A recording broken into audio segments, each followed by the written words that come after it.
கர்த்தர் பெற்றதாக இன்றைய வசனம் லூக்கா 18ஆம் அதிகாரம் 17ஆம் வசனம். எவனாகிலும் சிறு பிள்ளையைப் போல் தேவனுடைய ராஜ்யத்தை ஏற்றுக்கொள்ளாவிட்டால் அதில் பிரவேசிக்க மாட்டான் என்று மெய்யாகவே உங்களுக்கு சொல்கிறேன் என்றார். கர்த்தர் பெற்றதாக இந்த வசனம் இயேசு சொல்லும்போது, ஒருவன் சிறு பிள்ளை மாதிரி ஆகாட்டா தேவன் ராஜ்யத்தை பிரவேசிக்க மாட்டான்னு அவர் சொல்கிறார். சிறு பிள்ளைகள் மாதிரி ஆகணுமா? சிறு பிள்ளையின் குணம் மாதிரி ஆகணுமா? சிறு பிள்ளைகிட்ட என்னெல்லாம் குணம் இருக்குன்னு பார்த்தீங்கன்னா அநேகம் இருக்கும். அதில் ஒன்று பார்த்தீங்கன்னா, அப்பா அம்மாவா இப்போ அந்த சிறு பிள்ளை அப்பா அம்மாவோட போகுதா, அந்த பிள்ளை எதுவுமே கவலைப்படாது. எங்கள் அம்மா கூட வராங்க, நான் எதுலேயுமே நான் கவலைப்பட, அப்பா அம்மா முழுமையாக சார்ந்திருக்கும், முழுமையாக நம்பும், விசுவாசிக்கும். அப்பா எது கொடுத்தாலும் சாப்பிடும், அவங்க எது இருந்தாலும் எங்கே போனாலுமே எங்கள் அப்பா கூட இருக்காங்கன்னு எதுக்கும் பயப்படாது, சார்ந்திருக்கும், பயப்படாது.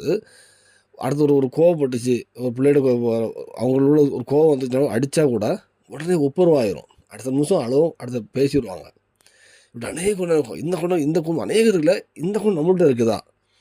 நம்ம கர்த்தருடைய முழுமையாக நம்புகிறோமா? குழந்தை அப்பா நம்புகிற மாதிரி நம்மளை எல்லா விஷயத்தையும் எங்கள் அப்பா, என் தகப்பன் என் கூட இருக்கிறார், நான் ஆராதிக்க தேவன் என் கூட இருக்கிறார், நான் எதுக்கும் கவலைப்பட மாட்டேன்னு அவரை சார்ந்து வாழ்கிறோமா? நம்ம திரும்பி பார்ப்போம். குழந்தைகள் இருக்கக்கூடிய நல்ல பண்புல அது ஒரு பண்பு. அப்பா அம்மாவே சார்ந்து வாழ்கிறது. என்ன சொன்னால் எதுக்கும் பயப்படாத வாழ்க்கை. எங்கள் அப்பாவும் கூட வராங்க, நான் எதுக்கும் பயப்பட மாட்டேன் அப்படின்னு இருக்குது. கர்த்தரை சார்ந்து வாழ்கிற வாழ்க்கை. எதுக்குமே எந்த ஒரு பிரச்சனைனாலும் உடனே ஒப்புரவாயிடுது. யாருக்கு மேலே மன கஷ்டங்களோ வைராக்கியங்களோ, நம்ம ஒரு பெரிய அளவுக்கு தான் வைராக்கியங்கள், எப்படி அவங்கள்ட்ட நான் பேச மாட்டேன் அப்படின்னு நினைப்பாங்க. அந்த சிறு பிள்ளை பாருங்கள், எவ்வளோ அடிச்சிருந்தாலும் எவ்வளோ பண்ணாலும் அடுத்த உடனே ஒப்புரவாயிரும். நமக்கு உலக ரீதியாக அநேக மனசு துக்கப்படுத்த அநேக காரியங்கள் இருப்பாங்க.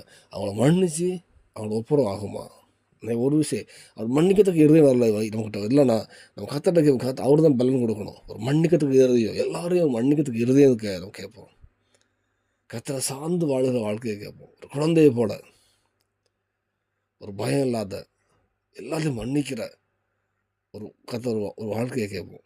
கர்த்தர் கண்டிப்பாக தருவார். அந்த குழந்தை அதுக்கு நம்ம பிரயாசப்படும் போது கண்டிப்பாக இந்த பூமியிலும் தேவன் சாட்சியாக தருவார். பரலோகத்துக்கும் தேவன் உங்களை ஆயத்தப்படுத்துவார். அநேக ஜனங்களை பரலோகத்துக்கு கொண்டதும் உங்களை பயன்படுத்துவார். அர்ப்பணிப்பும் தேவனுக்கு விஷயம் வராக அமையும்.